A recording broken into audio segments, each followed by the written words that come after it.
네, 시작하겠습니다. 감사합니다. 네.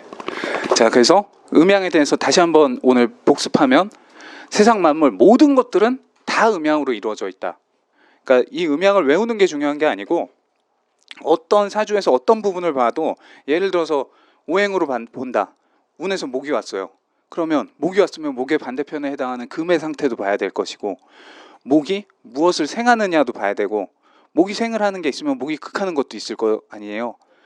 이렇게 양면, 이중, 이면, 이거를 본능적으로 보려고 하는 이 장치를 우리 몸속에 계속 습관화시켜야지 사주를 넓게 보실 수도 있고 좁게 들어가서 보실 수도 있고 좀 사주를 보실 때 자유로워질 수 있다. 이게 필수다. 인간의 이중성. 그렇죠. 그런 것도 있고, 그러니까 어떤 기운이어서 그 사람이 이렇다라고 접근하는 건 좀 어떻게 보면 경계해야 될 태도예요. 위험해요. 왜냐하면 일단 간지 안에서 팔자 8개가 한 사람 안에서도 하루에도 수시로 왔다 갔다 하면서 나오고 있어서 우리가 이 모습이 이 사람이다 하면은 그거 자체로 고정관념이 생겨요. 그리고 그게 확장되면 그 일간에 대한 고정관념, 더 확장되면 이 무인성은 이럴 것이다.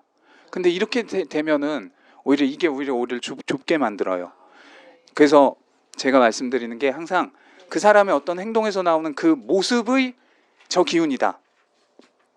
예를 들면 막 저 사람이 먼저 지금 밥 먹으러 막 10분 먼저 달려가는 저 모습이 간목의 모습이다. 그러니까 저 사람이 간목이다랑 저 사람의 저 모습이 간목의 모습이다랑은 달라요. 저 사람 안에는 간목의 모습도 있고 뭐 다른 모습도 있을 것이고 그 중에 하나가 나가는 거니까요. 네, 이해하셨죠? 말씀 중에 그 부분은 중요해요. 어떤 모습으로 그걸 추측하고 자꾸 보실 줄 알아야 돼요. 그러면 그 사람이 아니고 다른 사람이 그 모습을 보였을 때도 바로 캐치할 수 있어요. 저 사람은 목기가 좀 강하네. 저 사람은 왠지 금을 쓰실 것 같아. 저분은 금 일지인지는 모르겠지만 년월 일시 중에 어딘가에 금이 있을 것 같다. 이런 추측들이 가능하게 돼요. 저는 십성으로 이제 살펴보았었거든요. 계속 네. 사람을 볼 때, 네. 저분은 편관이 강하신 분 같다. 네. 얘는 겹재가 좀 있는 것 같다. 네. 그래갖고 한 두 글자, 세 글자 막 이렇게 막 보이기 시작할 때가 있었는데 네. 대부분 맞더라고요. 근데 네. 그것보다는 오행이나 목화토금수 이걸로 일단 먼저 판단하는 게 더 좋을 것 같습니다. 아니요. 그 뜻은 아니고 선생님이 그렇게 하신 것도 굉장히 훌륭한 그 관찰법이에요. 네. 네, 맞습니다. 네. 조금 더 세밀하게 접근하는 방식이 아닌가요? 목화토금수가 조금 더 넓은 맞아요. 큰 그림, 네. 뭐 겁재 뭐 이런 거는 조금 더 이제 세분화된 그런 느낌인 것 같아요. 맞습니다. 근데 이제 거기서 그거라는 거죠. 저 모습이 저 사람의 전부라고 생각하면 안 된다는 거죠. 그 중에 하나를 보였는데 우리가 취해야 될 거는 그러니까 그런 거 있잖아요. 사람은 미워하지 말자. 죄는 미워해도 그러니까 그 행동의 상만 계속 우리가 취할 수 있어야 된다. 그래야지 그걸 다른 사람들, 여러 다양한 사람들 통해서도 그 모습을 봤을 때 저건 저 기운의 모습이야. 알 수 있게 되는 거죠. 이해하시죠? 그리고 이제 음양의 상대성, 순환성, 그리고 짝이 있냐 없냐, 그리고 짝을 언제 어떤 모양으로 맺는지에 따라서 사건이 벌어지는 양상도 달라지고 희비도 엇갈리고 기륭도 바뀌고 운명이 변하는 거죠. 그러니까 합을 우리 음양짝이 부드럽게 맞은 걸 유정하다라고 표현하잖아요. 그러면 정말 음다운 음과 양다운 양이 만나서 또 다른 거를 결과물을 창출해내는 거죠. 그런데 음하고 만나면 여기서 이제 선생님 말씀대로 음기와 음기가 만났을 때 그 어떤 서로 좀 그 특성에 따라서 불편한 점, 예를 들면은 서로 쌓였다가 웬만해서 싸우지 않지만 한번 싸우면 그동안 쌓인 것들이 다 나와서 다툰다거나, 양기와 양기가 다투면 너무 쌓지 않고 바로바로 싸워서 횟수가 많아진다거나 그렇겠죠. 네. 그래서 이런 데서 오는 그 모양을 그대로 살피고 그거에 따른 이제 대처법을 좀 도움될 수 있는 것들을 말해주면 좋죠. 그래서 주로 어떤 극단성, 우리 삶의 각종 파격적이고 극단적인 작용들은 음양 짝이 맞았을 때보다는 같은 것들끼리 합이나 충이나 형이나 파나 이런 명리학에서 말하는 각종 형충파의 작용들을 했을 때 좀 더 크다. 불편한 점이 부작용이. 그리고 우리가 지지 공부할 때 계절이 변하고 이러면은 자연 운동성도 변하고 시절마다 그 어떤 연속적으로 자부터 해까지 12단계로 진행되지만 각자의 계절들이 그 특성과 개성을 갖고 있다. 요런 큰 틀. 그러니까 지금 우리 이 6명도 한 수업 안에 있지만 그리고 한 가지 목표를 위해 모였지만 서로 다 다르잖아요. 연령대도 다 다르고 이게 자에서부터 해까지가 이런 느낌인 거죠. 한 틀 안에 지구라는 한 틀 아래 자연이라는 한 틀 아래서 운동성을 펼치는데 안에서 합이 맞는 그룹도 있고 합이 다른 그룹도 있고 그리고 다 개개인별로 고유성을 갖고 있고 네. 역학의 본질은 계속 바뀌는 거라 그랬잖아요. 그 음향도 계속 바뀐다 그랬잖아요. 이게 결국 인간은 인간 그 자체로 음양체예요. 음양을 다 갖고 있는. 우리도 계속 바뀐다는 거죠. 이 수업을 듣고 있는 지금 이 순간에도 생각하면서 끊임없이. 그래서 사람을 어떤 글자만 보고 고정적이라고 판단하면 완전히 잘못 짚게 되는 거예요. 이 사람이 이런 기운들이 담겨 있어서 이런 범주 안에서 변화를 계속 펼치는데 이 운을 만나서 어떻게 변할 것이다 까지 들어가는 거예요. 이게 근데 공부하다 보면 생기더라고요. 생길 수밖에 없더라고요. 맞아요. 저 되게 경계하면서 공부했거든요. 네.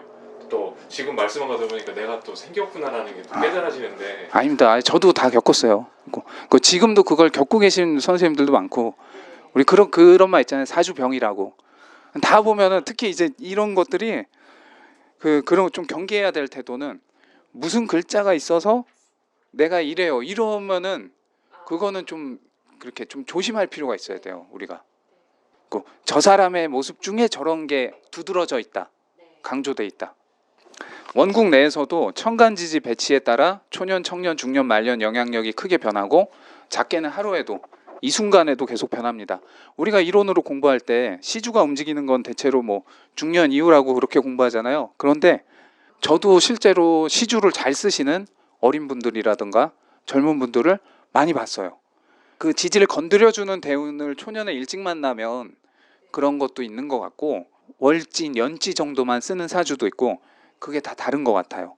그래서 무조건 시주가 끝에 있다고 해서 이 사주는 이때쯤 가야 풀린다 이렇게 접근하는 것도 안 돼요.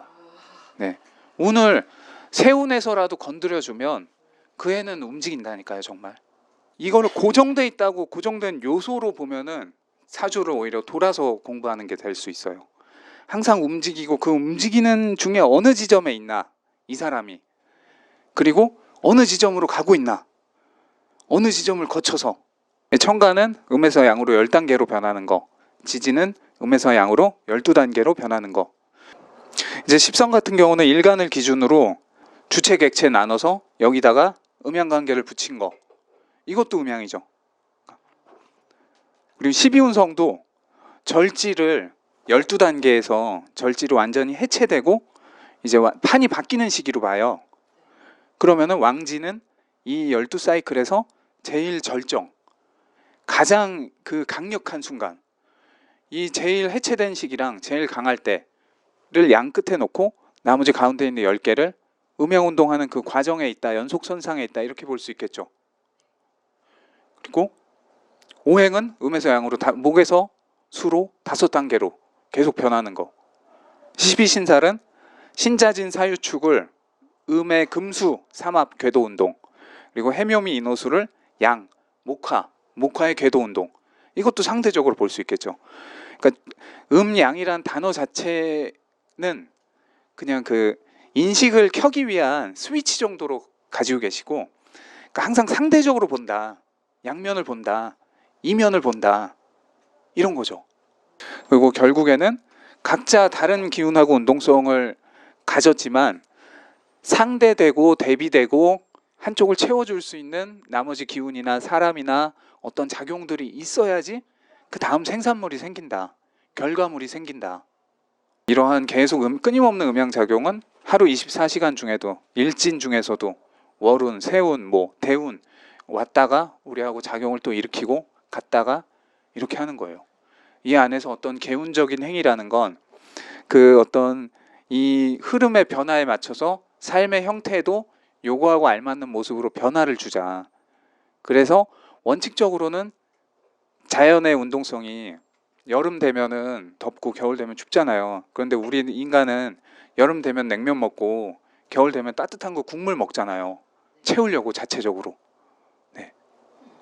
그리고 이제 또 천문적으로 이게 지구가 지금도 계속 돌고 있잖아요. 근데 달은 또 지구 주변을 돌죠. 그러니까 우리가 움직이는 차 안에서 움직이는 다른 차를 관찰하는 거하고 똑같잖아요. 근데 우리도 아까 말씀드린 건데 우리 마음이 움직이고 있으면서 또 다른 사람 몸이 어떻게 움직이나를 보려고 한단 말이에요. 그렇겠죠. 근데 우리는 대체로 우리는 안 움직인다고 생각해요. 우리는 안 움직인다고 생각하니까 제가 잘못됐어. 저 사람의 저런 건 내 기준에서 용납 안 돼. 이런단 말이에요. 내가 하면 로맨스고 남이 하면 불륜이고 막 이렇게 되고. 그래서 이 변화성을 정확하게 알고 있어야지 좀 더 넓게 많은 것들을 보실 수가 있어요. 안 그러면 명리학 공부하면서 더 시야가 좁아지고 뭔가 우리가 말하는 좀 편협해진다고 하는 그게 우리 모두의 특징 때문에 그런 게 아니고 이 학문 자체가 되게 편적이잖아요. 편중돼 있기 때문에 오히려 이걸 공부하는 사람들은 역으로 이게 이만큼 편중돼 있으니까 더 바깥으로 나오고 밖에서 보려고 하는 노력을 해야지 밸런스가 맞춰진다는 거죠. 네. 그래서 음양은 그 자체로 사고의 틀이다. 선생님 음양이 뭐예요? 여쭤보면 어떻게 대답해 주실 거예요? 사고의 틀입니다. 맞습니다. 어떤 사고의 틀이죠? 그 자체로 어떤 특징을 갖고 있는요? 특징이라고 하면 뭐라고 얘기할까요? 그냥 상대적이고 순환적이고 이거예요? 네. 네. 그게 이제 본질인 거죠. 평면성, 이중성 네. 뭐고요? 네. 그래서 당연한 걸 물어보셨네요. 아닙니다. 자연스럽게 경우의 수 그리고 주체와 객체를 바꿔서 살피기. 대부분 마음 공부는 주체와 객체를 바꿔서 살피는 쪽에 많잖아요. 명리학 아니더라도 역지사지 그런 거죠. 선생님 수업 듣기 전까지는 전혀 생각 못했어요. 아니요. 주체와 객체라는 개념을 네. 절대 생각을 못 하고 있었어요. 지금. 아, 오, 네, 그래서 아닙니다. 소름. 아닙니다. 네. 그 뒤에 온 기준으로 앞을 바라보기. 그리고 앞에 온 기준으로 뒤를 바라보기. 그래서 간단하게 예를 들어서 12지지를 구간별로 요약해 보면 자축을 북극이라고 치고 오미를 남극이라고 치면 북극과 남극, 극과 극은 그 자체로 인간이 살기에 좀 녹록지 않은 환경이 될 수 있겠죠. 위는 너무 춥고 아래는 너무 뜨겁고. 네. 그래서 극과 극은 인간이 활동하기에 불편함을 초래한다. 이 불편함 중에 대표적인 건 지연 정체가 있다. 양운동을 여는 구간은 임목, 음운동을 여는 구간은 신금이에요. 근데 임목하고 신금 다 음양표로 보면 삼음 삼양이에요. 근데 같은 삼음 삼양이지만 임목은 양을 향하는 삼음 삼양이고 신금은 음을 향하는 삼음 삼양이죠. 네, 이런 차이점을 알고 있어야 된다는 거죠. 그래서 임목은 뒷글자들이 양이 강해지는 흐름이고 신금은 뒷글자들이 음이 강해지는 흐름. 그러면 운에서 이 사람이 대운이 인대운이 왔어요. 인대운 다음이 묘대운이잖아요. 이 사람은 이게 10대건 20대건 30대건 그 20년 30년을 양을 펼치는 삶을 살게 될 확률이 높은 거죠. 이해하셨죠? 그럼 뭔가를 펼친다는 건 범위가 확장되고 가능성이 많아지고 경험하는 것들이 많아지고 경험하는 게 많아지면 음양으로 보면 시행착오도 많아지겠죠. 경험량이 늘어나니까. 반대로 음으로 흐르면 이미 어느 정도 경험하고 이제는 정리하겠다로 흐르는 거잖아요. 20년을. 그럼 삶은 점점 더 본인이 생각했던 경험들을 압축시켜서 고정화된 양상으로 갈 것이고 그 고정화 속에서 경제적인 어떤 안정을 추구할 것이고 내가 이제 확실히 정리해서 완성품을 내겠다. 인생이라는 과정에서 완성품을 내겠다. 이런 쪽으로 가는 거죠. 이해하셨죠?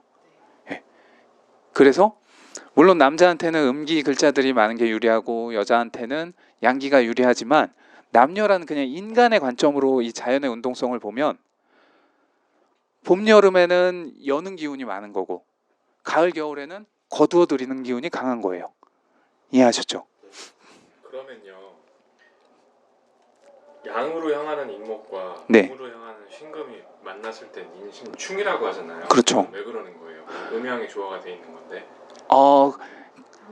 그냥 운동성이 반대이기 때문에. 그래서 같이 이렇게 가야 되는데 이렇게 오다가 부딪히는 반대로 가려고 하니까. 그러니까 이 충을 실질적으로 이 충이라는 게 우리가 실제로 물리적으로 부딪히는 거는 이제 충의 어떤 물상인 거고 그 충의 개념 자체는 그 충이라는 단어도 일종의 형용사잖아요. 그래서 운동성이 서로를 용납하지 않는다로 보시면 돼요. 그러니까 이 약간 이제 클래식한 표현으로 용납하지 않는다. 예를 들면 이거죠. 봄이 오면 봄에는 겨울을 용납하지 않는다. 근데 인간은 아까 말씀드렸지만 자연을 계속 문명이 발달할수록 자율성을 펼치잖아요. 그러니까 원래대로면 겨울에는 농사가 안 되는데 인간은 비닐하우스에서 재배한다. 네, 그렇죠. 난방 한번 하려고 해도 옛날에는 나무를 그렇죠. 베어서 네. 그런데 아직도 그냥 자연에 보면 가을은 성장을 용납하지 않으니까 잎새들이 떨어지고 나무가 겨울로 갈 준비. 겨울로 가면서 수분이 빠지고 자기 몸을 약간 건어물처럼 이렇게 쪼그라들잖아요. 사람도 죽으면 시신에서 수분 빠지면 미이라가 되죠. 미이라가 되면서 건조해지고 고정해지죠. 딱딱해지죠. 말랑말랑하던 살이 굳고 나중에 뼈만 남잖아요. 네, 이 원리예요. 자연의 운동성이. 자, 그래서 양운동 구간에서 인간이 활동하기 수월한 구간은 묘목, 진토, 사화. 그리고 음운동 구간에서는 신금, 유금, 술토. 해자의 차이가 이것도 아까 선생님이 요 앞에서 여쭤보셨던 거잖아요. 해수를 위로 올리면 임수고 네. 자수를 올리면 개수잖아요. 네. 해수는 한 사이클이 끝나는 구간이어서 하수처리장이라고 해요. 이거는 비유해서 하수처리장인데 더럽다는 뜻이 아니고 다 모인다. 다 모이면 먹을 게 많겠죠. 결과물들이 다 모여드니까. 그래서 자는 다음 또 사이클이 시작이 되는 거잖아요. 이런 식으로 12글자 전체의 흐름을 익혀두시면 원국과 운을 넓은 시야로 살필 수 있는 거예요. 그래서 천간도 갑목부터 개수까지 갑에서 시작된 게 개에서 그 다음 갑으로 되기 위해서 완전히 해체돼서 대기하고 있는 거예요. 임에서 모였다가. 이해하셨죠? 네. 그럼 내년 경자잖아요. 경은 앞에 갑을 병정 무까지 양운동 펼쳤다가 기에서 이제 음으로 전환됐다가 경에서부터는 속도가 붙겠죠. 단절이. 십성도 일간 기준으로 음양운동 어떻게 가는지, 십이운성도 신살도 결국에는 명칭 다르고 구분 기준이 달라도 상대성, 순환되고 반복되고 활성했다가 비활성했다가 상승했다가 하강했다가 이 흐름은 바뀌지 않는 거죠. 자, 그래서 짝을 이룬 형태에 따라 양상이 다르다. 양짝, 음짝, 양양짝, 양양짝, 양음짝 등 그냥 지금 단순하게 음양만 갖고 하면 이 정도 네 케이스가 나오잖아요. 근데 여기서 이제 막 더 가지치기로 가는 거죠. 근데 조합의 차이에 따라서 양태가 다르다. 음양운동의 원리를 익혔으면 이제 세상 속에서 음양운동을 관찰하고 그리고 명리의 원리를 익혔으면 또 밖에서 명리적으로 저 사람은 왠지 저 사람의 저런 모습은 되게 망신살 같은데 아니면 저 사람의 저런 모습은 편관적인데 이런 걸 볼 줄 알면 밸런스가 맞는다는 거예요. 이론하고 실습도. 근데 뭐 제가 누차 강조드리는 거지만 지금은 다들 인성의 공부로 하고 있잖아요. 강의 많이 보고 많이 듣고 정보란 정보는 다 취합하고 있는데 내가 그걸 써보질 않으니까 음양이 안 맞으니까 그 다음 단계로 나가기가 어려워지는 거죠. 근데 아직은 그렇게 할 수가 없을 것 같습니다. 음양 지금 배우고 있는데. 그러니까 작은 음양 운동이라는 게 작게 하나를 배워도 하나를 내가 써보면 이미 그 다음 스텝으로 가기가 더 수월해지는 거죠. 네. 그리고 이미 우리 삶 자체가 다 음양으로 되어 있기 때문에 알게 모르게 끊임없이 음양 운동을 하고 있다. 아침에 밥 먹었으면 밥 먹고 화장실 가는 것도 음양 운동이잖아요. 네. 그래서 여기서 저하고 같이 이렇게 공부를 하나 하시면은 일주일 동안 또 오시면서 삶에서 많은 사람들을 여기서 배운 내용에 대입해서 한번 살펴보세요. 근데 대체로 선생님들이 여기서 하나를 배우시면 그 사람들의 또 글자를 먼저 모으세요. 이게 오히려 이거 가기 전에 먼저 속으로 생각해 보시고 그 다음에 확인해도 이게 실력 향상은 더 도움이 될 수 있다. 계속 글자를 공부하면서 자꾸 글자 쪽으로 들어가면 이거랑 똑같은 거예요. 이 피읍을 쳐야 되는데 이렇게 하면은 나중 되면 이게 피읍인지 잘 포커스도 안 맞아요. 적정 거리를 유지해야 되는데. 그래서 요 음향 강의는 일단 오늘 여기까지 하겠습니다. 네. 저희 5분 쉬고 이제 교재 할게요.